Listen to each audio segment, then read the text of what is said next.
भारत से ताल्लुकात में बेहतरी के लिए एकतरफा कोशिशें फायदामंद साबित नहीं होंगी। इसके लिए नई दिल्ली को भी खैर सगाली का मुजाहरा करना होगा।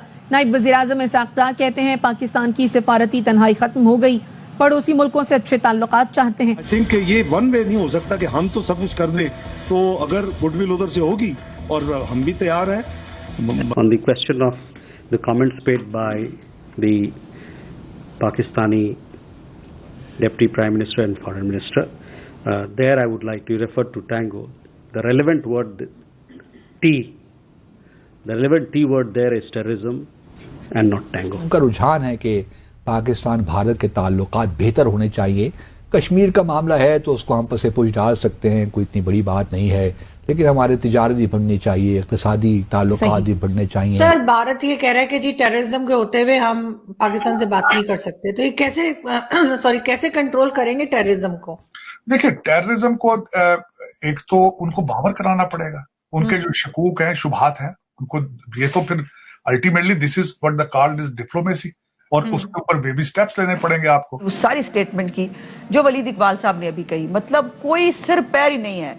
वो कह रहे हैं कि तरतीब कोई भी हो सकती है, सिफारती मामलात में तरतीब कोई भी नहीं होती है, तरतीब का एक तरीकाकार होता है और वो उस तरतीब से चलती है। सबसे पहले जाकर तजारत नहीं हो जाती, आपको पहले हालात नॉर्मलाइज करने पड़ते हैं।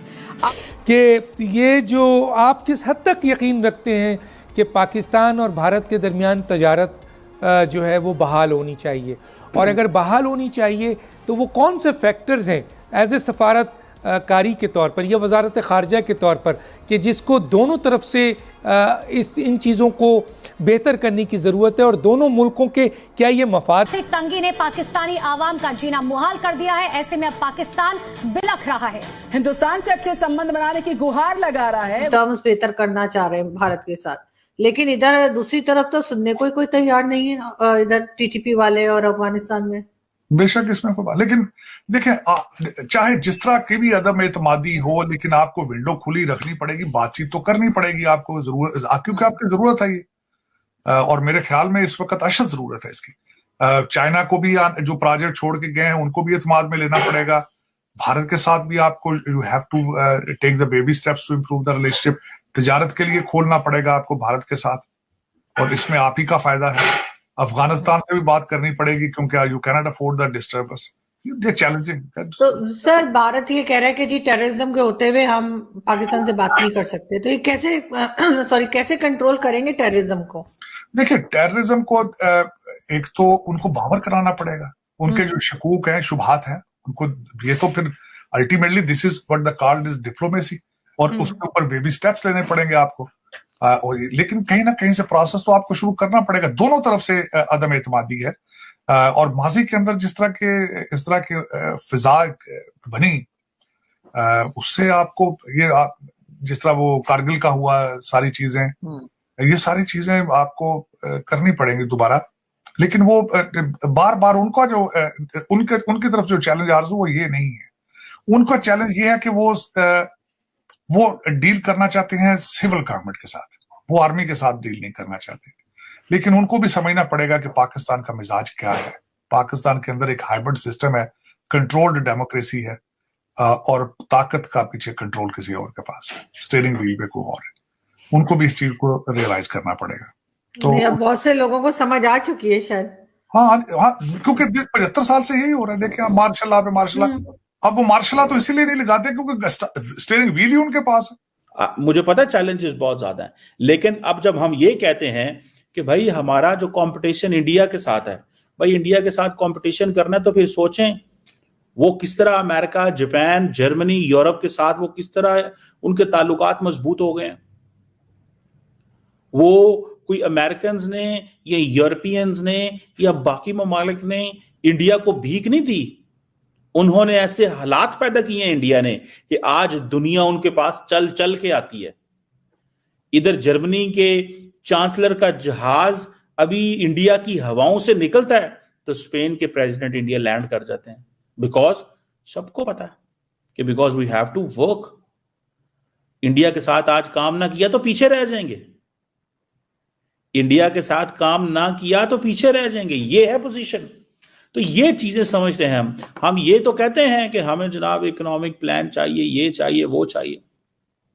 ओ भाई, अब कुछ करना शुरू कर दें। एम्पावरमेंट की हम बात करते हैं, कैसे एम्पावर करेंगे हम चीज लोगों को? किसको एम्पावर करना है? इस यूथ को एम्पावर करें जिनके लिए स्लो इंटरनेट है।